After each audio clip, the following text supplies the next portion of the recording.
ભુજની એકતા સોસાયટી નજીક આવેલા સુપ્રસિદ્ધ સ્વયંભૂ બિહારીલાલ મહાદેવના મંદિરે બ્રહ્મલીન મહંત રામદાસજી મહારાજ મૌની બાપુની પવિત્ર પુણ્યસ્મૃતિમાં ભવ્ય શ્રીમદ ભાગવત કથા સપ્તાહ જ્ઞાન યજ્ઞનો મંગલ પ્રારંભ થયો છે. કાશીના અભ્યાસી અને જ્ઞાની આચાર્ય મૌલીશ્વરીજીના વ્યાસાસનેથી આ સપ્તાહનું આયોજન કરવામાં આવ્યું છે. કથાના પ્રથમ દિવસે વક્તા મૌલીશ્વરજીએ મંગલાચરણ ગુરુ વંદના કરીને કથાના અદ્ભુત મહાત્મ્યનું વર્ણન કર્યું હતું. તેમણે જણાવ્યું હતું કે ભાગવતનું માત્ર શ્રવણ જ નહીં પરંતુ તેનું મનન અને ચિંતન જીવને મોક્ષ અને પરમ શાંતિ પ્રદાન કરે છે. કથાકારે કથાના મહાત્મ્યનું વર્ણન કરતા જણાવ્યું હતું કે શ્રીમદ ભાગવત એ વેદોનું સારરૂપ અને સનાતન ધર્મનો સર્વોચ્ચ ગ્રંથ માનવામાં આવે છે. આ કથા ભગવાન શ્રી કૃષ્ણની લીલા ઉપદેશો અને દિવ્ય મહિમાનું વર્ણન કરે છે. આ કથા સાંભળવાથી વ્યક્તિને જ્ઞાન ભક્તિ અને વૈરાગ્યની પ્રાપ્તિ થાય છે. તે જીવન કેવી રીતે જીવવું અને મૃત્યુની તૈયારી કેવી રીતે કરવી તેનું માર્ગદર્શન આપે છે. નિયમિત શ્રવણ અને મનન કરવાથી પાપોનો નાશ થાય છે અને આત્માને મોક્ષ મળે છે. જે સ્થાને ભાગવતજી બિરાજે છે ત્યાં સાક્ષાત ઠાકોરજીનું સ્વરૂપ હાજર હોય છે. તે ભવસાગર પાર કરાવનારો તરાપો છે. આ કથાના મુખ્ય યજમાન તરીકે વિકાસભાઈ પ્રહલાદભાઈ ગોયલ પરિવાર રહ્યા છે. કથાના શુભારંભ પૂર્વે મુખ્ય યજમાન ગોયલ પરિવારના હસ્તે શાસ્ત્રોક્ત પૂજન વિધિ સંપન્ન કરવામાં આવી હતી, જે આચાર્ય નંદુ મહારાજ અને મયુર મહારાજે કરાવી હતી. દુધેશ્વર મહાદેવના સાનિધ્યમાં સ્થાપિત કરવામાં આવેલી પોથીને યજમાન પરિવાર અને ઉપસ્થિત ભાવિક ભક્તોએ નિજ મંદિરની પરિક્રમા કરાવ્યા બાદ કથા મંડપમાં વ્યાસ ગાદી પાસે પધરાવી હતી. બ્રહ્મલીન મૌની બાપુની હાજરીમાં આ બિહારીલાલ મંદિરમાં અત્યાર સુધીમાં ભાગવત મહાપુરાણની 5 કથાઓ યોજાઈ ચૂકી છે. હાલમાં ભાવિક ભક્તો મોટી સંખ્યામાં કથા શ્રવણનો ધર્મ લાભ લઈ રહ્યા છે.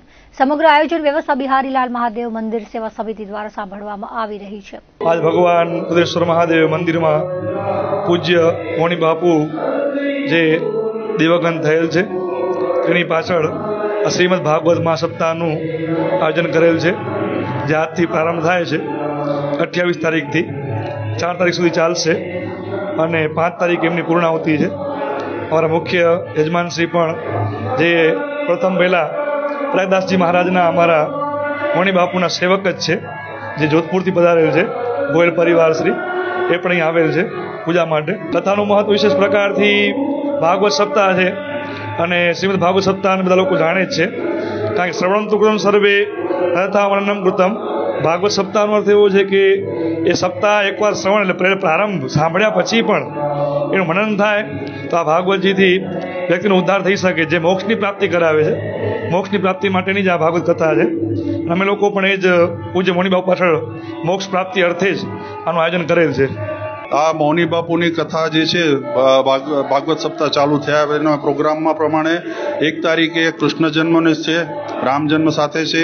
એના પછી રૂક્ષ્મણ વિવાહ આવશે 3 તારીખે અને 4 તારીખના પૂર્ણ વિરામ થશે, કથા વિરામ પામશે અને 5 તારીખના સવારે નારાયણ યજ્ઞ કરી અને બપોરે મહાપ્રસાદનું આયોજન કરેલ છે. બિહારીલાલ મહાદેવ મંદિરના સમિતિ તરફથી કરવામાં આવેલ છે, ટ્રસ્ટ તરફથી. નંદુ મહારાજ જોડે અમારો પરિચય નાનપણથી જ છે. અમારા ગુરુજી હતા પ્રયાગરાજજી, પછી એમના 2 શિષ્યો હતા, જેમાં એક મૌની બાપુ. એમની પાસે જ મારું નાનપણ નીકળ્યું છે. એમના મંદિરે જ અમે જતા, એમના પાસે જ અમે મોટા થયા અને એમના જ સંસ્કારો અમને મળ્યા છે. એમની પાસેથી જ અમે ઘણું બધું શીખ્યા છીએ. એટલે એ તો અમારા ગુરુ જ છે. નાનપણથી જ એમણે અમને સંસ્કાર આપ્યા છે. મૌલીશ્વર મહારાજ પાસેથી અમે ઘણી બધી ચીજો શીખી છે, નંદુ મહારાજ પાસેથી અને મૌલીશ્વરજી પાસેથી. મૌલીશ્વરજી પાસે અમે પહેલી કથા કરાવી હતી પુષ્કરમાં. ત્યાં ગોયલ પરિવાર બધું ભેગું થયું હતું. આ વખતે અમે મૌની બાપુની યાદમાં એમના કલ્યાણ માટે આ ભાગવત કરી રહ્યા છીએ. અમારું સૌભાગ્ય છે કે અમને પ્રભુ આવો મોકો આપે છે. ભુજમાં જ અમે મોટા થયા છીએ અને ભુજ પ્રત્યે અમારો વિશેષ લગાવ છે. મેન ધરતી તો આ જ કહેવાય જ્યાં અમે નાનપણ નીકળ્યું હોય અને મોટા થયા હોઈએ, અને જે મંદિરોમાં અમે નાનપણથી આવતા હોઈએ છીએ ત્યાં અમને આવો મોકો મળે એટલે પ્રભુની કૃપા છે.